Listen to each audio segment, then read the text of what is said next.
Salam damai sejahtera di dalam cinta kasih daripada Bapa kita Tuhan Yesus Kristus.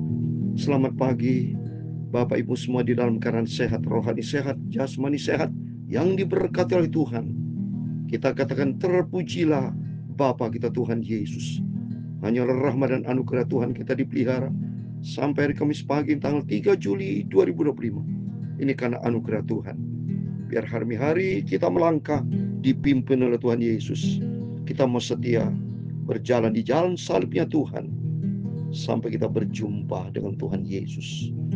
Karena apa yang kita melangkahlah sesuai dengan firman Tuhan, sesuai dengan jalan Tuhan. Karena Tuhan berkata, "Aku ini jalan kebenaran hidup." Artinya jalan kita melangkah di dalamnya ada kebenaran. Dan kalau kita melangkah dalam kebenaran Tuhan, ada hidup yang kekal. Itu katakan, "Aku mengasihi Engkau Yesus dengan segenap hatiku." Haleluya. Aku mengasihi Engkau Yesus dengan segenap jiwaku. Ku renungkan firman-Mu siang dan malam, ku pegang perintah-Mu dan ku lakukan. Kau tahu ya Tuhan, tujuan hidupku hanyalah untuk menyenangkan hati-Mu. Pagi ini kita mau baca 2 Tawarikh pasal 21 ayat 1 sampai 20. Yosafat Raja Yehuda akhirnya mati. Diganti anaknya nama Yoram. Tapi Yoram jahat di mata Tuhan. Dia bunuh saudara kandungnya, saudara. Inilah kejahatan manusia. Mentang-mentang dipercayakan menjadi raja, tapi dia bertindak fatal. Berarti dia tidak cinta Tuhan. Cinta diri sendiri, egois. Inilah manusia. Banyak mereka tidak cinta Tuhan, tapi cinta diri sendiri, egois. Dia sombong, tidak taat kepada firman Tuhan. Tapi bagi kita, mari katakan, "Aku mengasihi Engkau Yesus dengan segenap hatiku." Haleluya. Aku mengasihi Engkau Yesus dengan segenap jiwaku. Haleluya. Ku renungkan firman-Mu siang dan malam, ku pegang perintah-Mu dan ku lakukan. Kau tahu ya Tuhan, tujuan hidupku hanyalah untuk menyenangkan hati Tuhan Yesus. Amin, haleluya. Aku mengasihi Engkau Yesus. Tertulis dalam Yohanes 14 ayat 15 dan 23. Jikalau kamu mengasihi aku, kamu akan menuruti segala perintahku. Itulah firman Tuhan. Ayat 23. Jawab Yesus, jika seorang mengasihi aku, ia akan menuruti firman-Ku.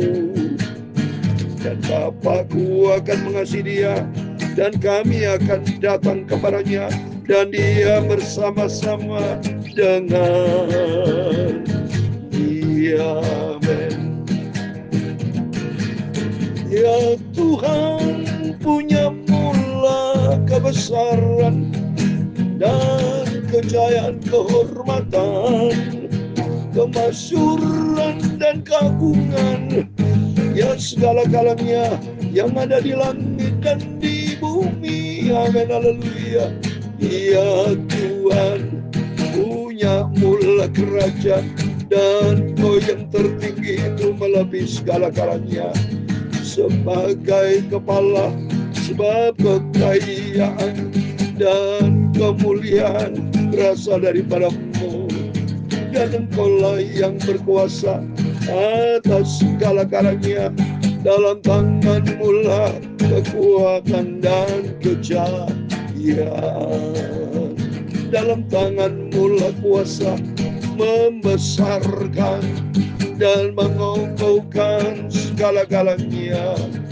Sekarang ya Allah kami bersyukur kepada-Mu dan memuji nama-Mu yang agung itu. Terima kasih Tuhan, sucikanlah mulutku, pikiran dan hatiku. Pagi ini kami membaca firman-Mu Bapa.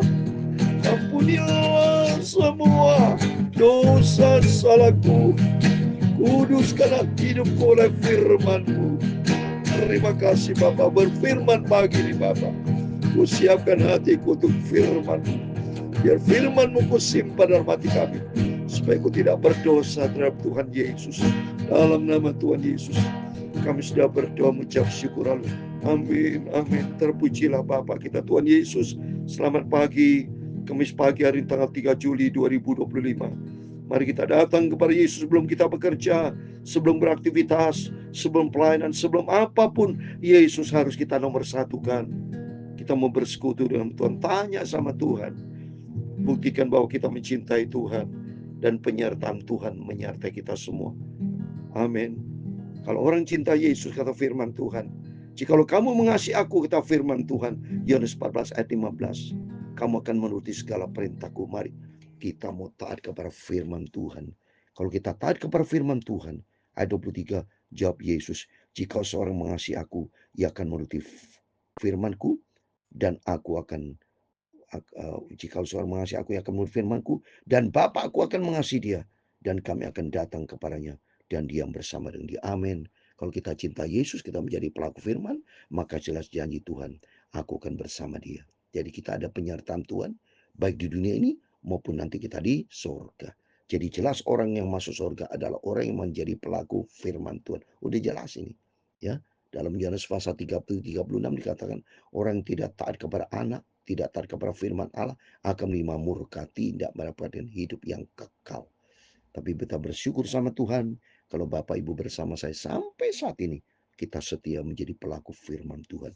Amin. Mari kita kembali pada firman Tuhan. Kita membaca 2 Tawari pasal 21. Kemarin sudah selesai pasal 20, sekarang pasal 21, satu pasal penuh dari ayat 1 sampai 20. Demikian firman Tuhan. Kemudian Yosafat mendapat perhentian bersama-sama dengan nenek moyangnya, dan ia dikuburkan sampai nenek moyangnya di kota Daud. Maka Yoram anaknya menjadi raja menggantikan dia.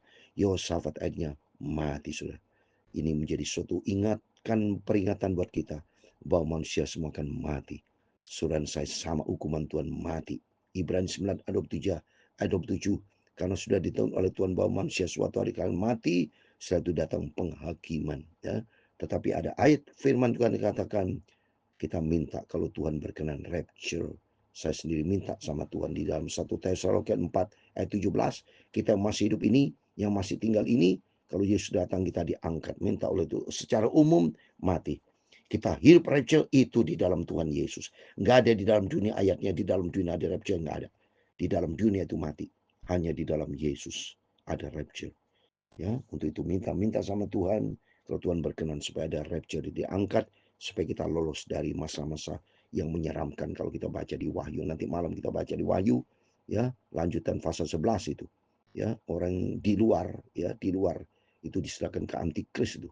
Ya, tabernakel itu ada halaman, ada ruang suci, ruang maha suci. Nanti malam kita bahas itu. Ya, saat ini kita bahas perjanjian 2 tahun 21. Ya, diganti Yosafat, mati diganti Yoram. Terus ayat yang kedua, saudara-saudaranya anak-anak Yosafat ialah Asaria, Yehiel, Sakaria, Asaria, Asireu, Mikael dan Semaja. Mereka semua anak-anak Yosafat Raja Israel. Ini saudara-saudara dari Yoram, ya. Ya, banyak nih anak Yosafat anaknya, ya. Tapi ayahnya yang ketiga, ayah memberikan kepada mereka banyak pemberian berupa emas dan perak dan barang-barang berharga, juga kota-kota berkubu di Yehuda. Tapi kedudukan raja diberikan kepada Yoram karena ia anak sulung. Jadi anak sulung, ternyata Yoram tuh anak paling gede. Jadi punya adik-adik, ya. Jadi menjadi raja. Terus ayat keempat, sudah Yoram memegang pemerintahan atas kerajaan ayahnya dan merasa dirinya kuat, Ia membunuh dengan pedang semua saudaranya dan juga beberapa pembesar Israel. Wah, ini jahat, saudara. Mentang-mentang dirinya punya kekuasaan penuh, kuat, hebat, jadi raja.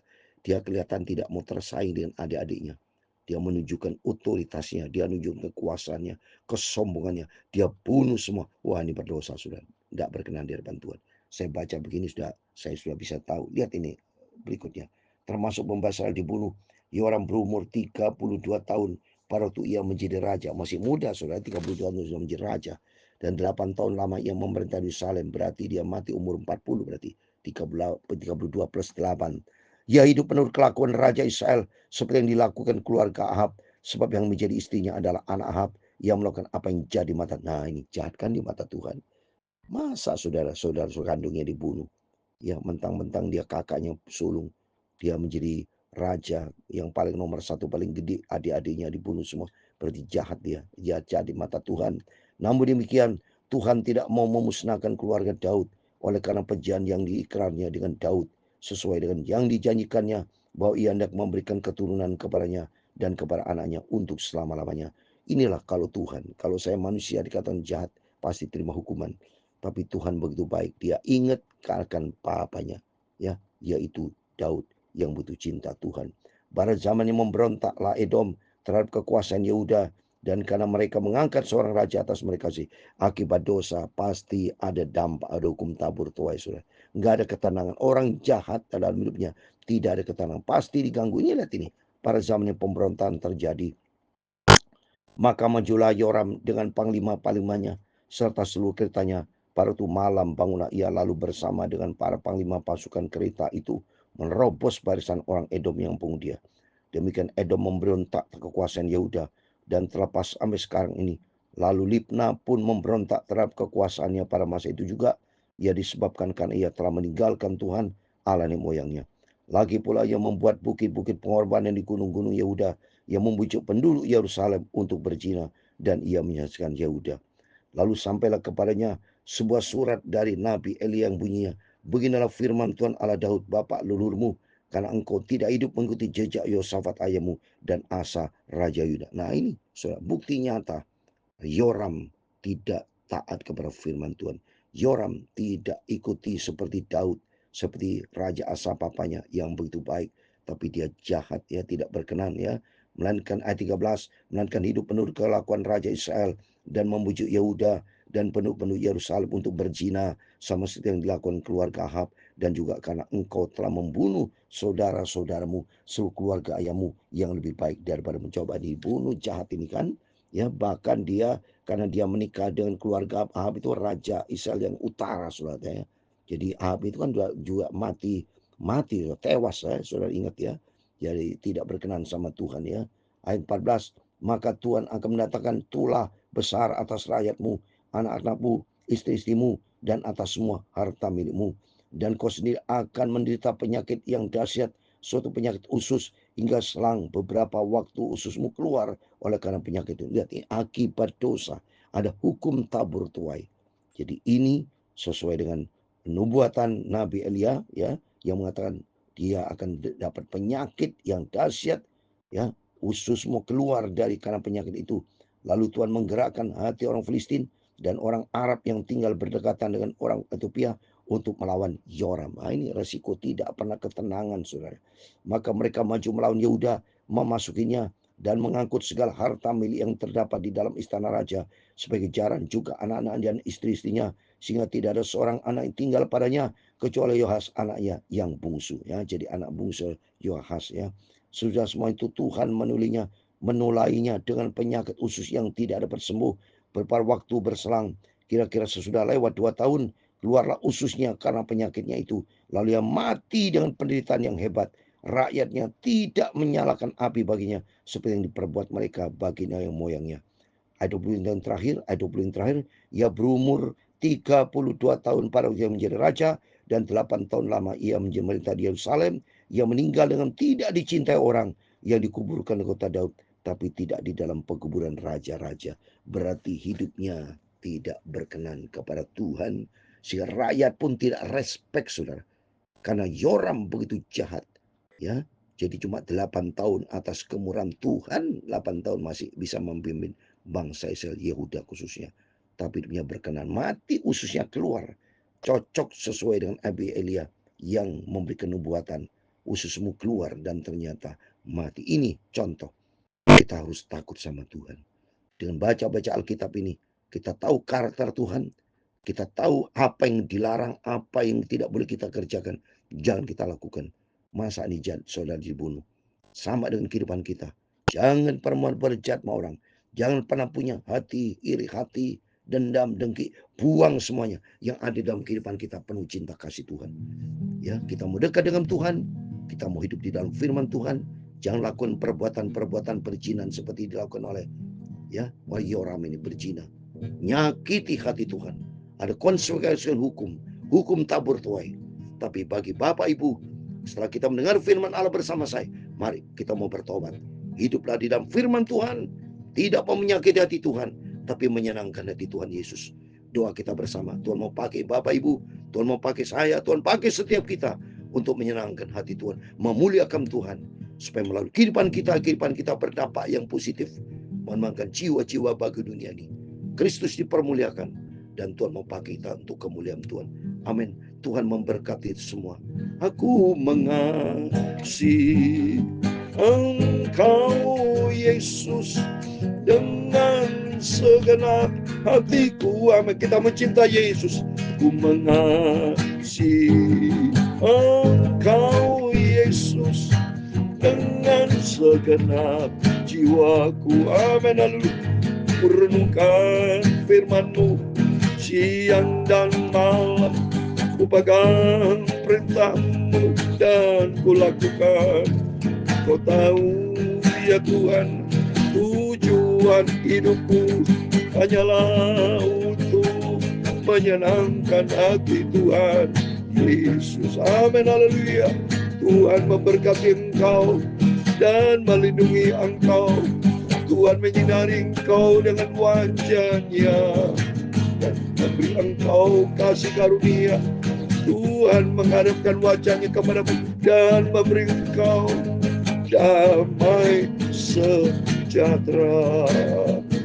Bapa kami di surga, dikuduskan nama-Mu, datanglah kerajaan-Mu, jadilah kehendak-Mu di bumi seperti di surga.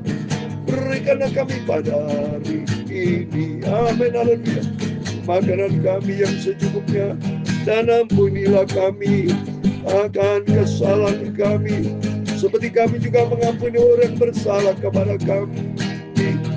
Dan jangan membawa kami ke dalam pencobaan, tetapi lepaskanlah kami dari barang jahat. Karena Engkau-lah yang mempunyai kerajaan dan kuasa dan kemuliaan sampai selama-lamanya. Amin. Terpujilah Bapa kita Tuhan Yesus Kristus. Selamat pagi. Sebelum Bapak Ibu beraktivitas, berjaga dan berdoa, berpegang kepada firman Tuhan. Jangan punya niat jahat, perbuatan jahat, tapi berbuatlah baik. Hiduplah di dalam firman Tuhan. Punya cinta kasih. Jadilah pelaku firman, sehingga hidup kita berkenan menyenangkan hati Tuhan Yesus. Amin.